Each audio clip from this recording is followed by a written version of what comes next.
I wiped the flour from my hands, inhaling the sweet aroma of freshly baked cookies wafting through my kitchen.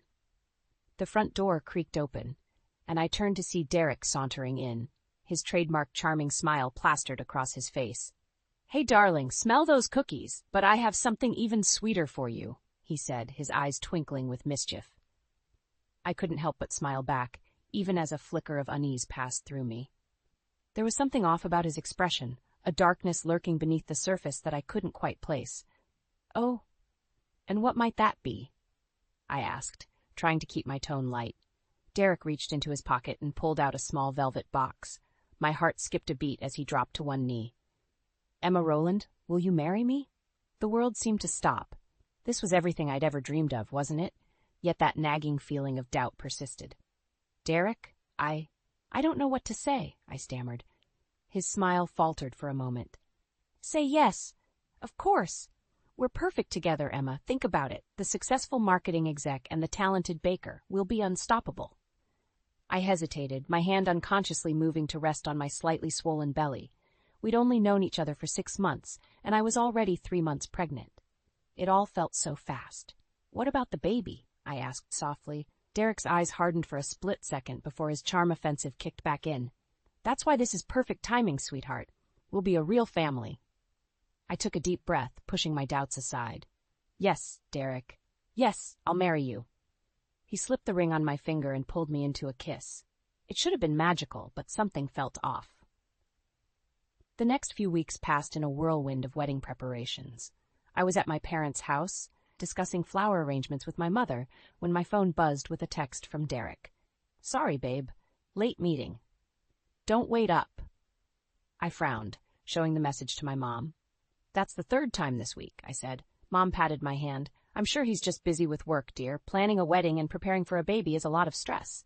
I nodded, not entirely convinced. "I guess you're right." Later that evening, I was about to head home when I overheard my parents talking in hushed tones in the kitchen. "I don't like it, Marge," my father's gruff voice carried. "Something's not right with that Derek fellow." "Oh, Harold, you're just being overprotective," Mom replied. "Emma's a grown woman. She can make her own choices. But a shotgun wedding? And have you seen the way he looks at her sometimes? Like she's, I don't know, a prize he's won?" I backed away, my heart pounding. Was I making a terrible mistake? The day of the wedding arrived all too quickly. As I stood in the bridal suite, adjusting my veil, my best friend Lily burst in, her face pale. "Emma, I need to talk to you," she said urgently. "Lily, what's wrong? You look like you've seen a ghost." She wrung her hands nervously. I saw Derek outside. He was on the phone, arguing with someone." My stomach dropped. "What did you hear?" Lily hesitated. He said, "Don't worry, baby. Once we're married, I'll have access to her trust fund. Then we can be together." The room spun around me. I clutched the vanity for support, my mind reeling. "Emma?" Lily's voice sounded far away. "What do you want to do?" I looked at my reflection in the mirror, at the hopeful bride staring back at me. In that moment, I knew I had a choice to make, one that would change the course of my life forever. "I need to talk to Derek," I said, my voice surprisingly steady. "Right now." I stared at the positive pregnancy test, a mix of joy and dread swirling in my stomach. Derek and I had been married for just 3 months, and already the cracks in our relationship were starting to show. I took a deep breath and headed downstairs to share the news. "Derek," I called out, entering the living room. He was sprawled on the couch, scrolling through his phone. "What is it, Emma?" he asked, not bothering to look up. I swallowed hard. "I'm pregnant." His head snapped up, eyes wide. For a moment I saw a flicker of, was it panic? But then his trademark smile spread across his face. "That's wonderful, darling," he said, standing up to embrace me. But his hug felt stiff, forced. As the weeks passed, Derek's behavior became increasingly erratic. He'd come home late, reeking of alcohol and perfume that wasn't mine. When I'd confront him, he'd turn it around on me. "You're being paranoid, Emma," he'd snap. "This pregnancy is making you crazy." One night, I was folding laundry when his phone buzzed on the nightstand. I shouldn't have looked, but something compelled me. The text message preview made my blood run cold. "Can't wait to see you tonight, baby. Don't forget the champagne. R." My hands shook as I put the phone down. I heard the front door open and Derek's footsteps on the stairs. "Hey, I'm heading out," he called. "Work dinner." I met him in the hallway, my heart pounding. "With R?" I asked, my voice barely above a whisper. Derek's face hardened. "You went through my phone?"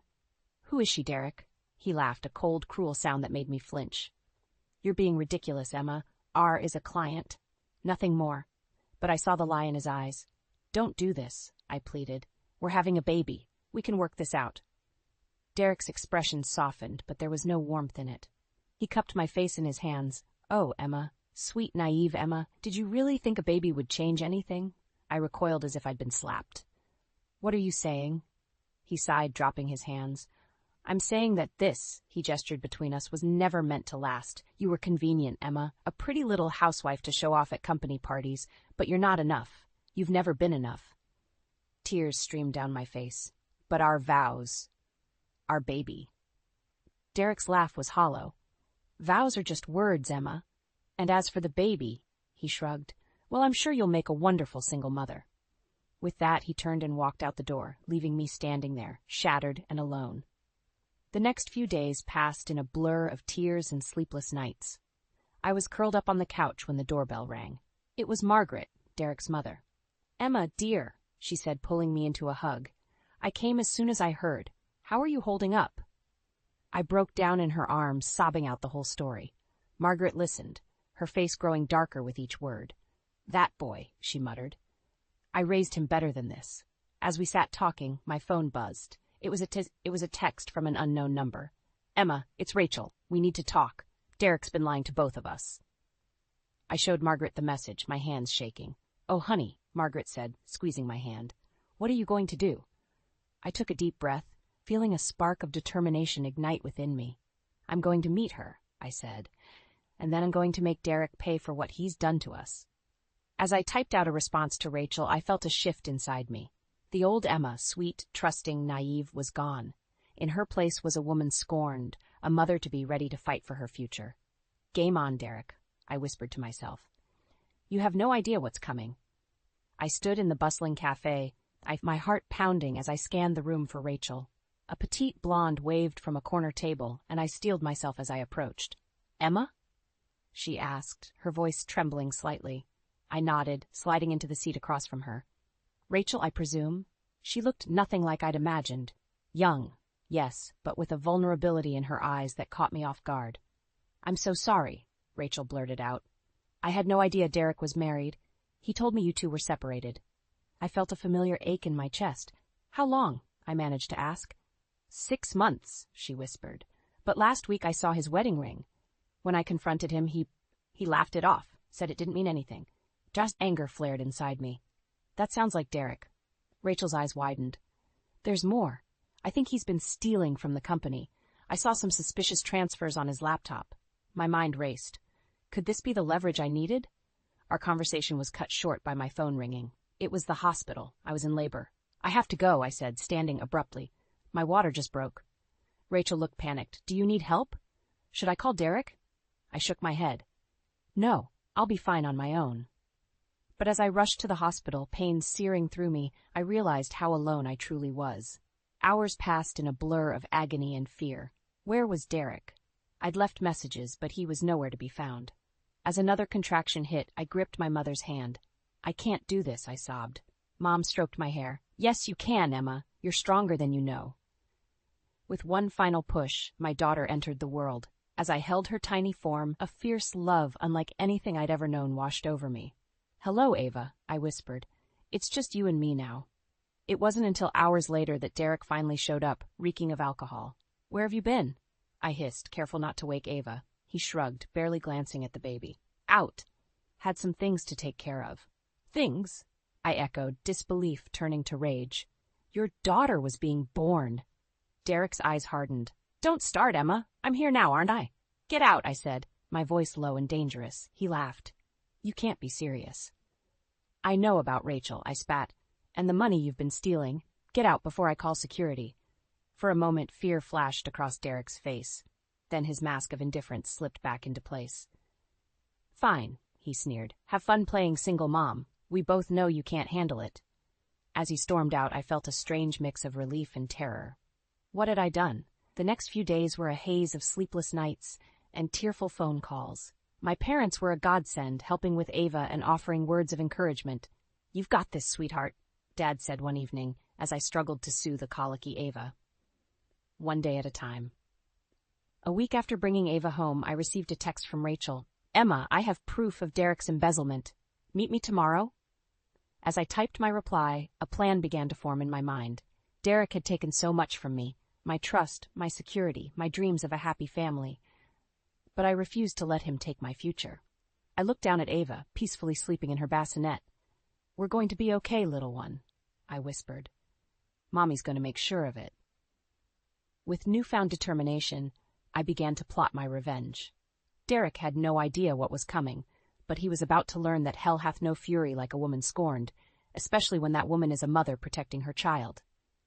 The first few months of single motherhood were a blur of sleepless nights and tear-stained onesies. Ava was colicky, and I was a mess. But with each passing day, I found a strength I never knew I had. One particularly rough morning, as I rocked a wailing Ava, my mom appeared at my door with a casserole and a determined look. "Emma, honey," she said, taking Ava from my arms, "you need a break. Go take a shower, I've got this." I hesitated, but the allure of hot water and 5 minutes of peace was too tempting to resist.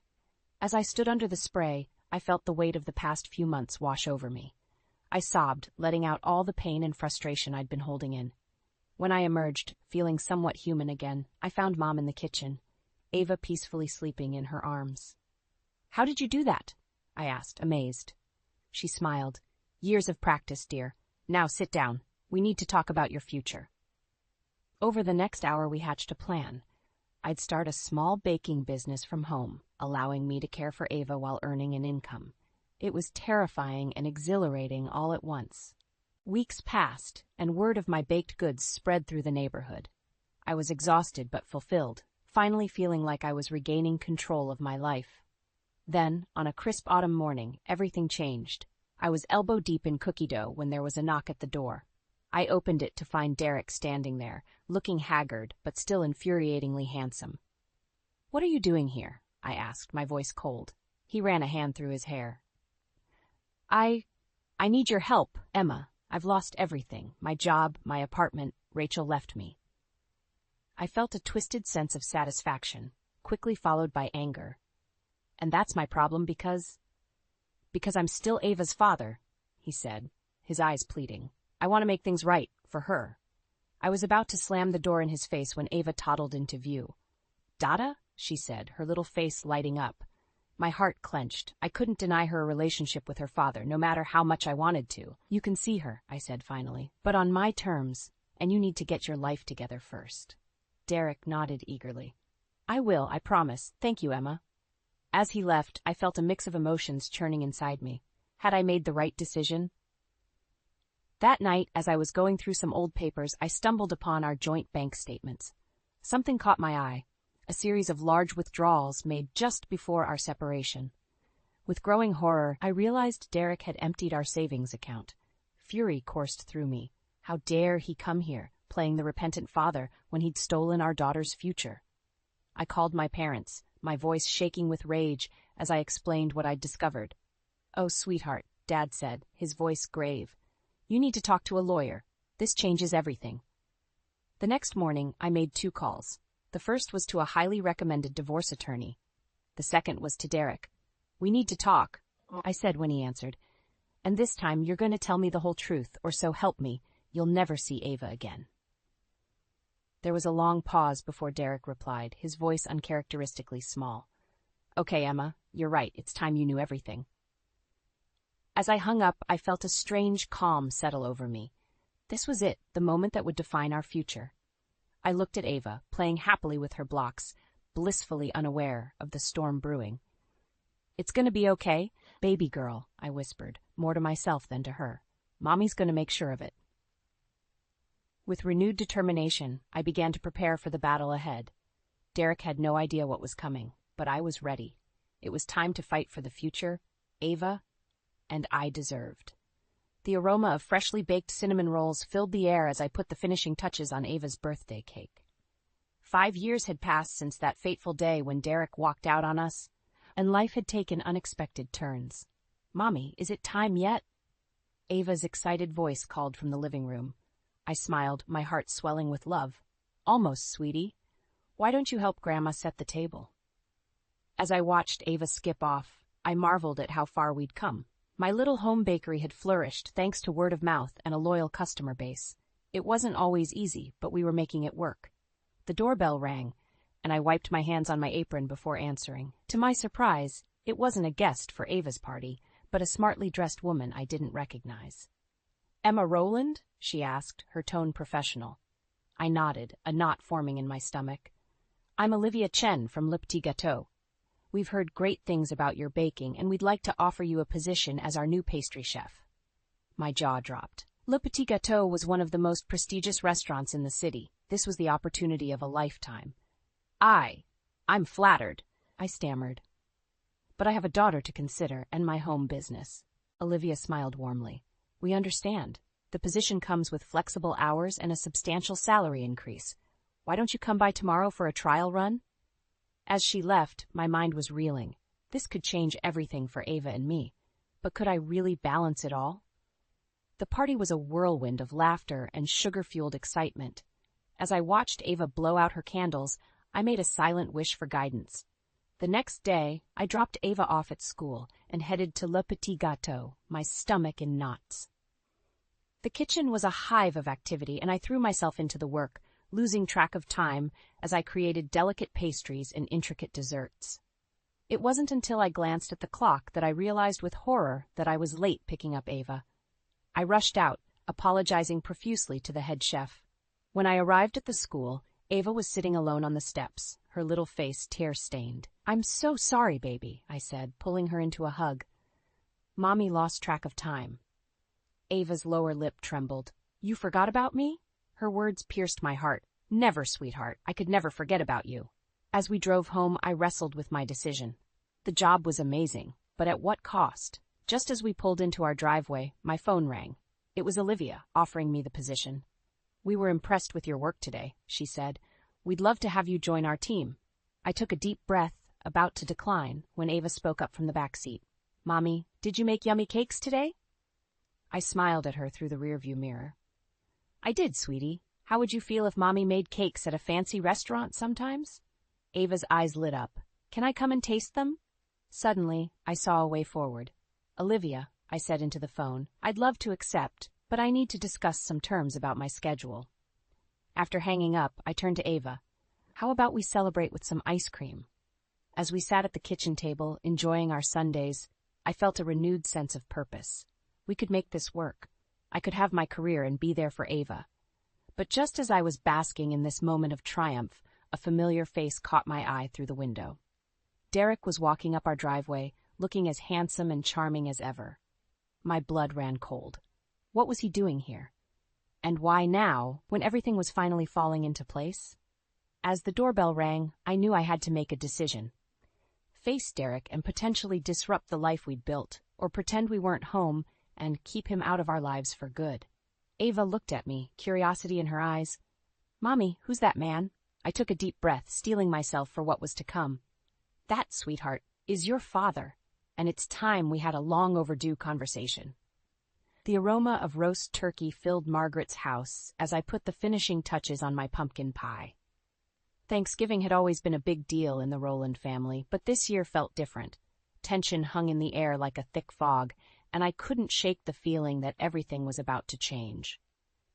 "Emma, dear, could you help me with these plates?" Margaret called from the dining room. As I arranged the china, I caught sight of Derek through the window, pulling up in his flashy sports car. My stomach churned. It had been months since I'd last seen him, and the memory of our encounter at Le Petit Gâteau still burned. "Grandma, look, Daddy's here!" Ava squealed, running to the door. I exchanged a glance with Margaret, whose lips were pressed into a thin line. She knew as well as I did that Derek's presence would complicate things. The moment Derek walked in, the atmosphere shifted. He scooped Ava up, showering her with kisses and presents, while barely acknowledging me or his mother. As we gathered around the table, I could feel the weight of unspoken words pressing down on us. Margaret cleared her throat, her voice strained as she asked us to join hands for grace. That's when I saw a flash of red on Derek's collar. Lipstick. My heart raced as I remembered Rachel, the young woman I'd seen him with at the restaurant. Throughout the meal, Derek regaled everyone with tales of his business successes, carefully omitting any mention of his personal life. But I couldn't stay silent any longer. The truth was clawing its way up my throat, demanding to be heard. "So, Derek," I said, my voice steadier than I felt, "how's Rachel doing these days?" The table fell silent. Derek's fork clattered against his plate. I don't know what you're talking about," he stammered, but the panic in his eyes told a different story. "Oh, I think you do," I pressed on, fueled by years of pent-up anger. "I saw you with her at Le Petit Gâteau. You looked quite cozy." Margaret gasped, her eyes darting between Derek and me. "Son, what is she talking about?" And just like that, the dam broke. Words poured out of me, every lie, every betrayal, every moment of heartache Derek had caused over the years. I told them about the affair, the stolen money, the broken promises. Derek's face contorted with rage. "You don't know what you're talking about," he shouted, slamming his fist on the table. "I've always provided for Ava." "Provided?" I laughed bitterly. "You mean the child support checks that bounce half the time? Or the promises to show up that you never keep?" Margaret's face had gone pale. "Derek, is this true? Have you been lying to all of us?" For a moment I saw a flicker of shame cross Derek's face, but it was quickly replaced by his usual charm offensive. "Mom, you know me," he said, reaching for Margaret's hand. "Emma's just bitter. She's always been jealous of my success." But Margaret pulled away, her eyes filled with a mixture of hurt and disappointment. "I think I'm finally seeing you clearly for the first time, Derek, and I don't like what I see." The room erupted into chaos. Derek yelled, Margaret cried, and Ava, confused and frightened, clung to my leg. In the midst of it all, I felt a strange sense of calm. The truth was finally out. As Derek stormed out, slamming the door behind him, I turned to Margaret. Her face was streaked with tears, but there was a resolve in her eyes that I'd never seen before. "Emma," she said, taking my hand, "I owe you an apology, and I think it's time we had a long talk about how we're going to make things right." In that moment, looking at Margaret's determined face and feeling Ava's small hand in mine, I realized that this was far from over. The real battle was just beginning, and I needed to be ready for whatever came next. The weeks following Thanksgiving were a whirlwind. With Margaret's unwavering support and my parents rallying around me, I felt stronger than ever. But I knew Derek wouldn't go down without a fight. I was in the bakery, up to my elbows in bread dough, when my phone buzzed. It was Rachel. "Emma, we need to talk. It's about Derek." My heart raced as I agreed to meet her at a nearby cafe. When I arrived, Rachel looked a mess, her eyes red-rimmed, her usually perfect hair disheveled. "He's been lying to me," she blurted out. "To everyone. I found documents. Emma, he's been embezzling from his company, and there's more." As Rachel spilled Derek's secrets, my mind reeled. The affairs, the stolen money, the web of lies, it was worse than I'd imagined. "I'm so sorry," Rachel sobbed. "I had no idea about you and Ava. I'm leaving him." I reached across the table, squeezing her hand. "It's not your fault. Derek fooled us all." Armed with this new information, I felt a surge of determination. It was time to end Derek's games once and for all. But Derek had one last card to play. The next morning, as I opened the bakery, he was waiting for me. "Emma," he said, his voice honey-sweet, "we need to talk." I steeled myself, letting him in. "Make it quick, Derek, I have work to do." I did. He paced the kitchen, running his hands through his hair. "I've been thinking about us, about our family. I want to make things right." I laughed bitterly. "Right? After everything you've done?" "I know I've made mistakes," he pleaded. "But I love you, Emma. I love Ava. Give me another chance." For a moment, I saw a flicker of the man I'd fallen in love with, but then I remembered Rachel's words, the years of lies and betrayal. "No, Derek," I said firmly. "It's too late for that." His face darkened. "You don't want to do this, Emma. I can make things very difficult for you." "Are you threatening me?" I asked, my voice steady despite my pounding heart. "I'm just saying, it would be a shame if something happened to your little bakery, or if Ava found out what a vindictive bitch her mother really is." White-hot anger surged through me. "Get out," I hissed. "Now." As Derek turned to leave, a small voice piped up from the doorway. "Mommy? Why is Daddy being mean?" Ava stood there, her eyes wide with confusion and fear. Derek's face paled. "Sweetheart, it's not what you think," he stammered. But Ava backed away, tears welling in her eyes. "You're a bad man," she whispered before running upstairs. Derek looked stricken. "Emma, Save it," I snapped. "You've done enough damage.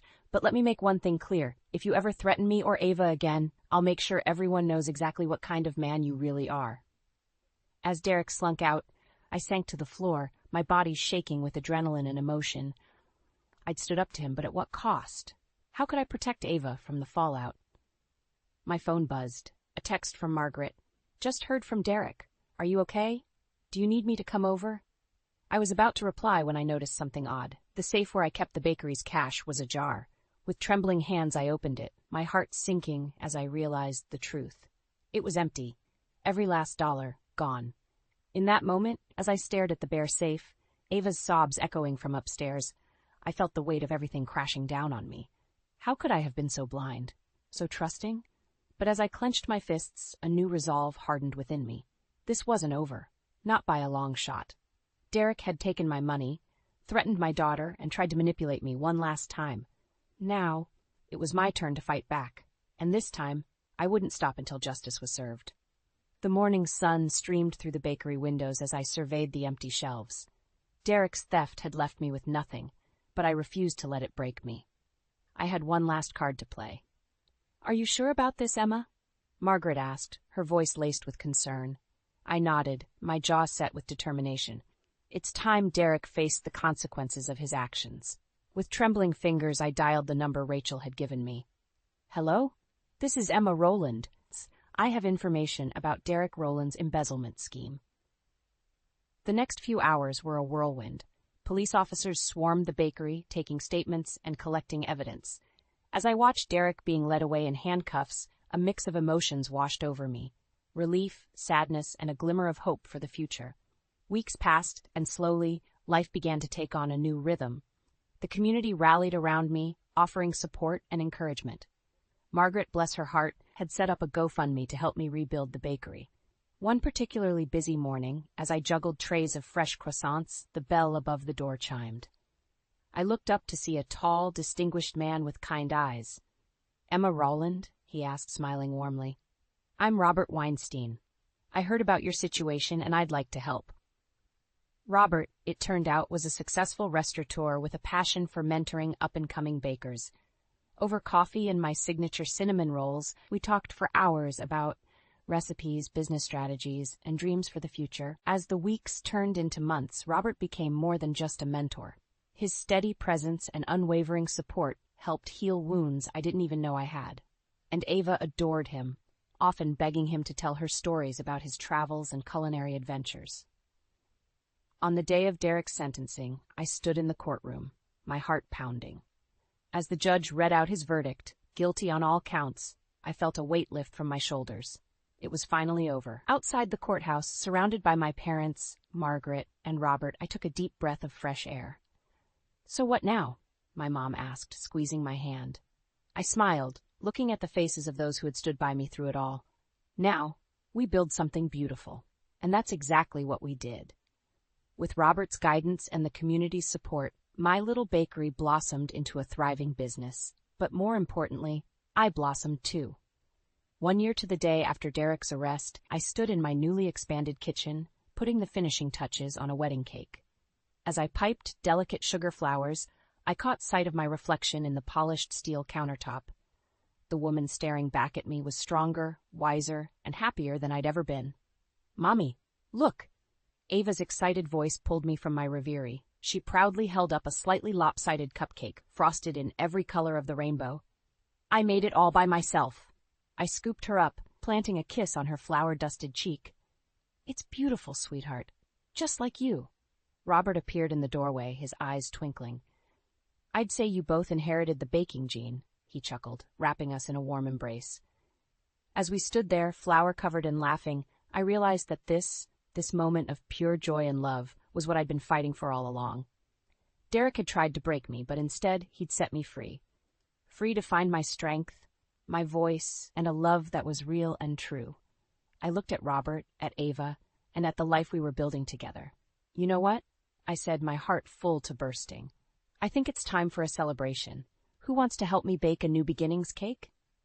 As Ava cheered and Robert rolled up his sleeves, I felt a sense of peace wash over me. The road had been long and painful, but it had led me here, to a place of love, strength, and endless possibilities. And for that, I was grateful. Life, I realized, was a lot like baking. Sometimes you had to endure the heat to create something truly sweet. And this was the sweetest victory of all.